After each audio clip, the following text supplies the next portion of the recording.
Hey, what's up, everybody? This is Chris from T3 Handicapping, and I am here to bring you the late pick four on Saturday, November 20th, 2021. I just want to continue to thank you guys for tuning in, watching these videos. Please feel free to reach out. Let me know how things went. I know we weren't able to hit the pick five on Friday like we were on Thursday, but always feel free to put your own handicapping opinions in the comments. Reach out, let me know if you have a hit because of some picks that we made. It's greatly appreciated, and like I said, I'm so thankful for everybody that's been tuning in and watching and reaching out to this point. It really means a lot. So today we're going to be looking at the late pick four instead of the late pick five, and I'll explain that in just a moment. But this is again for Saturday, November 20th, 2021 at Churchill Downs. They will be running the Chaluki Stakes as part of that sequence. So before we get started, just a couple of ways that you can find us. Obviously, YouTube, Facebook, T3 Handicapping, and then Twitter at Handicapping T3. Follow the picks there. And then, as always, we are updating our website, t3handicapping.weebly.com. You can go there to see our latest videos. You can go there to purchase memberships for the month and to see lots of other cool stuff on there. We've got handicapping articles, all types of stuff for you at the website that you can check out. One of my favorite new features at the website is a little homage to my daughter, who is into horse racing with me.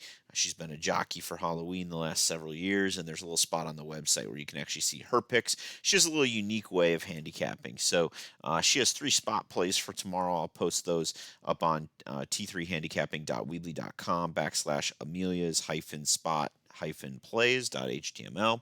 But here you can see who she likes tomorrow in the big races. In the Aqueduct Red Smith race, she likes number 7 Channel Cat because she likes TV. So like TV is like change the channel, and cats, it's like my 2 favorite things. She likes in the Chaluki Miss Bigley, and that's because her kindergarten teacher read them a story about Miss Bigley, and so that's the horse she likes there. And then at Del Mar, Kiss Today Goodbye. Kisses are sweet, and we give them when we say goodbye. That's why she picked that horse out of all of them. So she tends to actually hit it at a pretty good clip. Even despite her divergent handicapping methods. So if you want to keep following her picks, you can go to our website as well. She's a little less committed to daily picks than I am, but certainly a fun opportunity, and part of why I love horse racing is I get to share it with my family. So I hope you enjoy those, and I hope maybe you can cash some tickets because of her. Now let's get into today's stuff. We're going to be going over Churchill Downs from 11:20, and I'm going over the late pick four in this video because I just don't feel like the late pick five is viable for me tomorrow, given my bankroll and given my opinions. But if you want to get access to anything outside of the late pick four from Churchill Downs, or if you want our selections and race summaries from Aqueduct, Gulfstream Park, and Del Mar, you get access to all of those by signing up for our membership, which runs through the end of November, and that will give you access to all those tracks. You will get the pick sheets that have all the numbers, as well as the race summaries, which I go over in these videos. You get those for every race, so you can use it as a handicapping tool as well as just straight up picks. You can see that tomorrow at Churchill, I only have 3 top play potential horses. This is based on the algorithm, but only 3 of them that came up, and I really just couldn't find a good sequence that I wanted to string them together short of like a pick 3, and that's a little too short for a video like this. I wanted to at least pick a pick 4, and I think the late pick 4 is doable, so we're going to take a look at that. So without further ado, let's pull up our race summaries and let's see what we've got going on here in the pick 4.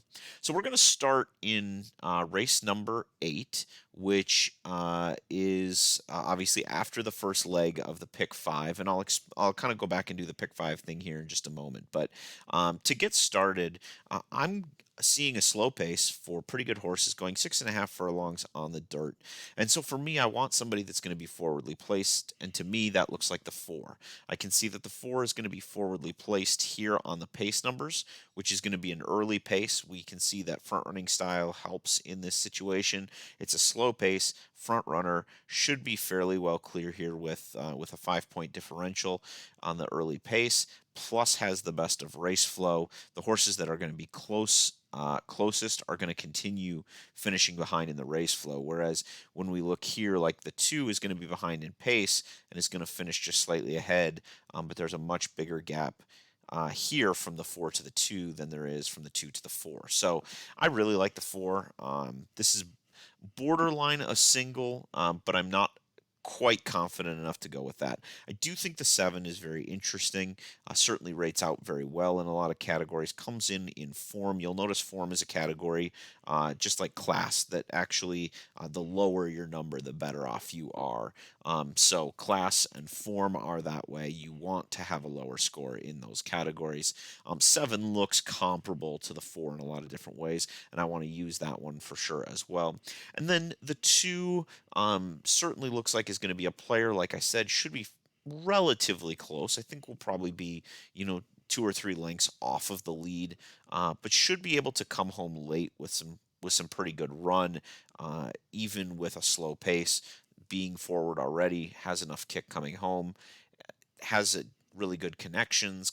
Class matters, and this one has run against the second best company. The 4 actually looks a little bit light on those numbers compared to some of these other ones. So those are the ones that I want to use: the 4, the 7, and the 2. I'll be betting the 4 to win at anything above 8-5. I'll be betting the 7 to win at anything above 5-2. And if I can't get either of those, I may look to bet the 2 at 7-2. Number 3, Sun Path, is 2-1 currently on the morning line as the second choice and is a mid-pack type runner. I don't like this horse's chances. This horse does not appear to be close early and doesn't have the strongest ability to come home late. So to me, that's troublesome. I don't typically like to use horses as well. This is kind of a little nuance to the class level. If you look up here, the class level is 7, and I have this one's current class rating out to be 11. So that means this one is currently at a class that is worse than the current level of horses. When I have horses that fit underneath that umbrella, I tend to go with those horses rather than use a horse like this, especially at 2-1. To me, based on my numbers, I have the 3 horse would be fair value at 15-1. Not even close to that. So I'm going to start off my pick 4 by trying to get a little bit of value around the number 3 horse. Moving on to race number 9, class level 6. Going 6 furlongs on the dirt, should have a moderate pace here. Moderate paces, I think, really open things up, because when we have a moderately paced race, it only takes one horse changing a tactic dramatically to either make it a super slow, easy lead type of race, or one horse decides to just run out of the gates like crazy and tries to make something happen. Somebody like United and Resolute, who likes to be forwardly placed but doesn't necessarily have the early pace numbers to win here, maybe that's one that flies out. I went with the 7, 8, and 1 here. You'll notice I did leave the Pledge of Allegiance off, and it's mostly because of this thing right here. I don't love that this horse is a closer. You can see part of why this horse was elevated is because it has the stamina to come home. I just didn't see that playing a major role today at Churchill Downs watching things. This horse does not project to be anywhere close early, and as a closer, I want to see you coming home. I want to see you having some late flow, some late race flow here. I just don't see that. So even though it rated out well on my numbers, that is not one I'm going to use. I'm sorry, I think I put the 8 here. This should actually be the 2. That's a mistake on my part. I'm going to fix that because I do like Pirate Rick, who is going to be much closer to the pace here. So that was a mistake on my part. I would take the number 7 horse, Tulane Trist. I would take that one down to 2-1 in the win pool. The number 2, Pirate Rick, I would take down to 3-1, which seems like I'm going to get based on its current morning line. And then the 1 is interesting to me. Now, the 1 is a situation where the 1 is currently going off at 3-1. Based on my odds, I have this horse coming out at 6-1. But the problem with that when I run my morning lines is it's really hard for my algorithm to reconcile having a coupled entry. And so 6-1 is just the lowest price that I have on one of the coupled entry horses. That's not entirely fair, because when you're going to actually make your line, those horses are combined. And so my algorithm gives both of them a value, even though the reality is you should just get the lowest value for one. So it kind of throws the whole number out of whack. I don't mind taking a slight underlay when it comes to a coupled entry, just because I know the limitations of my fair odds calculations. The reason that I'm interested in this one, in particular, is I love that Cool Quest is a front runner. Definitely is going to be out there early in the pace. Could end up blowing up Pirate Rick, which I'm not thrilled about.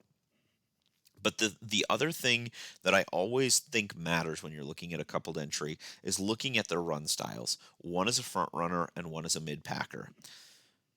This sets up beautifully for this for these connections because, as I mentioned, when you have a race that rates out in the deer category or sort of that moderate pace, if nobody goes, nobody has the gate speed, the one Cool Quest could get the lead and could wire the field. And certainly the way we've seen Churchill play, that looks like a very possible thing to do. If Pirate Rick goes and Gulfstream Way tries to go and maybe United and Resolute tries to burn itself up and all of a sudden you've got a four-headed pace duel going, into the far turn, that opens things up for somebody to come off the pace. Well, then you have Ready to Answer, who I do think is a viable option as well. So I like both parts of the entry about equally, and they have complementary racing styles, which is going to set things up for no matter what the pace scenario, and I'm a little unclear of the pace scenario here, no matter what the pace scenario is, they should have the field covered to at least be competitive. And so that's why I chose to use them, even though they do look like a bit of an underlay at this point based on my odds. There's a lot of factors that go into that, and I just like the idea that I'm getting both a front running type and a mid pack type, just in case things kind of fall apart and melt down. Uh, that meltdown could also be good for 7. You know, it a front running score could be good for the 2. So I kind of feel like I have everything covered. I don't know that I'm going to get anything so hot that it brings Pledge of Allegiance in. And like I said, I don't really even know that I fully believe in how well Pledge of Allegiance can get home here. So then we move on to the Chaluki Stakes here. And I'm going to go with 4 horses in my A line there. One of them's just off to the side. So I'm going to go with the 3, 4, 7, and 8 here. The 3 is Matera, the 4 is Miss Bigley, the 7 is Obligatory, and the 8 is Princess Causeway. Couple of things here. So Miss Bigley rates out as the top horse in my numbers. You can see a pretty clear sort of front bias. One of the things I like about the color coding system is it really helps me when I see all of a color shifted to one side. That tells me that that horse is probably primed for a big run. And so as I'm looking at this, you've got 4 of the categories being won by Miss Bigley. Some of them bigger than others. But nevertheless, it's impressive that this horse is best in 4 of the 9 categories. The 3 Matera also is best in 3 of the categories. The one that interests me the most is the race flow. The horse is 3 for 4, basically when it runs at this distance, 75% in the money at the distance, which is great and will probably mean a lot for your tries and things like that. I don't put a ton of stock in that individually because, like I said, I use in the money percentage, not straight wins. So you could have a horse that clunks up for third every time and has a really high record at the distance number. So I tend to downgrade that when I'm looking at how to balance a horse, say, for example, in the 4 that's good on class and pace versus, record at the distance. Now, the race flow one is really positive for me, the fact that that horse has the best race flow, but I'm a little worried that it won't be involved early in the early pace battle. The jockey trainer piece is obviously important as well. I think having connections that know how to win matters, but you can also see we have a number of talented connections in this group. They rate out pretty closely here, so I don't think that's as big of an advantage as, say, being the best horse in the race, having the best of pace. And that's why I chose to give small preference to the 4 here. I do think the 3 is in with a definite chance, but I do think it's going to take something pretty special for Matera to win. I think Matera is more of an 8-1 shot. to be honest. When I'm looking at it in the win pool, I have Matera more at 8-1. I know it's 3-1 on the morning line. I don't think that's a good representation of this horse's ability against this field. Number 7 is obligatory, and I was not going to leave obligatory off my tickets. I just think obligatory is a cool horse. I really like the way obligatory has run and progressed. And there have been times where I've ripped up tickets on obligatory, but I don't care. I think it's a cool horse, and I think it's in with an obvious shot here. You've got the speed numbers, which are best, the stamina numbers, which should be good on, and it gets a little bit of a stretch out here going to the 8 furlongs. You've got good connections, which goes without saying when you've got Bill Mott. Race flow looks like it should have the ability to be still running on late, even though it's projected to be closer to the pace early than it has been in some of its previous starts. And then form wise, it's pretty comparable with some of our others here. So I think obligatory is a definite use. And then you have the 8 Princess Causeway. I have Princess Causeway usable down to 7-2. And in fact, when we get to post time in this race, I think I'll probably end up playing Princess Causeway in my win wager, just because that's where I'm going to get my overlay. I like this one in particular because I see this. Now, I don't love that the horse disappears in race flow, which suggests perhaps cheap speed in a race that should have an honest enough pace. But we're talking about a horse that's going to be close up in terms of the early pace and comes in good form. Form is sort of a mixture for me of timeliness and class and speed figure. So this horse, has the second best, or actually tied for first speed figure. Its class, you can see, is really consistent here, and then you've got pace and form both looking really good. So to me, this is a very dangerous player that right now is being a little bit overlooked, and especially Churchill being front running bias, right? We see that here again. This seems like a situation where you could get some good value and really make some money there. Then in our final race here, race number 11 on the card, I have two A's, two B's. I basically went with Fabulous Fanny as my top selection. I'll take that one down to 2-1 in the win pool, and I like that one because you're talking about best of pace, best of race flow, good connections, class, and speed. I got to be honest with you. This one, I'm not even 100% sure. I'd have to go back and look at my numbers to figure out how, despite those numbers, this one even was able to get close. Because the reality is that's a pretty dominating performance. We can see that this Liz Colvin has, a number of top metrics, but not nearly as impressive as the resume of the two. That being said, I still do think the 9 is in with a shot. I don't like that they're the same type of horse, and the 2 seems to have this one bested in the key categories. So to me, the 2 is the standalone here, but the 3 or the 9 is definitely with a shot. The 2 that I'm kind of interested in further down, I think the 3 Kahira is really interesting at 10-1. This horse comes in, off of a training pattern that looks pretty good. Comes out for decent connections. I'll be interested, and I want to use this horse. I'd be willing to take this horse down to 4-1. I'm getting 10-1 on the morning line. I'm willing to take that chance. The other one I'm interested in, and you'll notice I skipped over Dame Jovial, and the reason I did that is I've already got what I perceive to be the 2 best mid-pack running horses. I don't believe that this horse or this horse is going to be able to outrun the 2 or the 9 if that's what the race sets up for. So I'm not even going to use them even if they come up next in the queue. What I like about using the 3, and I'll also use Run the Tap, the number 4, is I've got a couple of potential long shots here that are unknowns in the race. And I think that really benefits me because it creates that separation. A lot of people are going to be afraid of the 7 and they're going to use it defensively.